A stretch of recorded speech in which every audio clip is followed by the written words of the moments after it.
কাজ করে। উফ, সরি, প্লিজ ডোন্ট মাইন্ড। সাথে সাথে মেয়েটা, আমাকে যেতে দিন। ওকে দেব, বাট আমার অক্সিজেন পাওয়ার একটা রাস্তা করে দেন। মেয়েটা রাগ কমিয়ে মুখে হাত দিয়ে একটু মুচকি হেসে,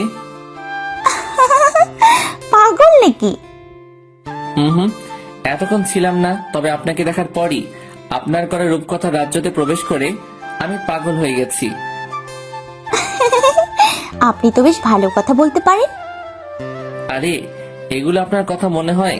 এগুলো তো আমার মনের এক একটা ফিলিংস।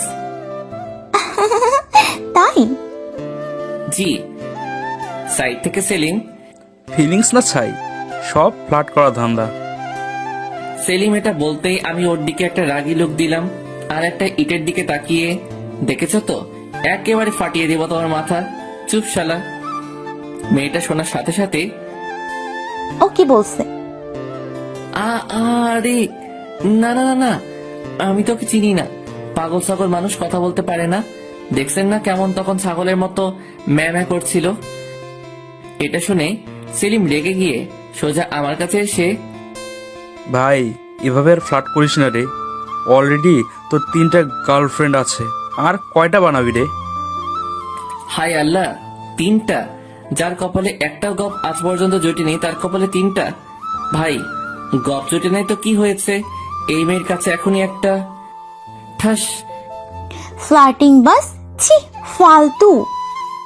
এটা বলেই মেয়েটা চলে গেল। আমি গালে হাত দিয়ে দাঁড়িয়ে আছি, আর সেলিম হাসছে আমাকে দেখে। আমি এবার আমার পাশে পড়ে থাকা ইটটা তুলে, তোকে আজ আমি মেরে ফেলবো দেখ। সেলিম ভয় দৌড় দিল। আমি চিৎকার করে, আসি শীতলের দোকানে, তোকে আমি হালাল করবো রে প্লিজ। শালা একটা গপ বানাতে দেয় না। Peeling chat. পরের দিন কলেজে গেলাম, ক্লাসরুমে ঢুকতেই তো আমি পুরাই সারপ্রাইজ। শালা ওই মেয়ে এখানে কি করে? আমি তো পুরাই ফাইসা গেছি রে। এর আগে আমি কখনো ওই মাইয়ারে দেখিনি।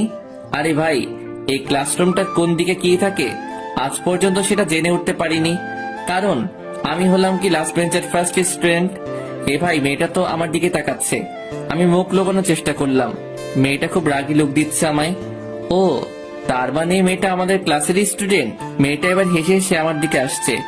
আমার মনে এখন একটা জিনিসই চোখ ভাসছে রে, আমি ফাইসা গেছি রে। মাফ করে দেন, মাফ করে দেন। মেয়েটা কাছে এসে আমার কাছে দাঁড়াতেই আমি মাথা নিচু করে মুখ লুকিয়ে হাত বাড়িয়ে, হাই, আমি অগ্রনীল। আবারও মেয়েটা আমার গালে একটা 440 ভোল্টের ছাকা দিল। আমি এবার প্রচুর রেগে গেলাম।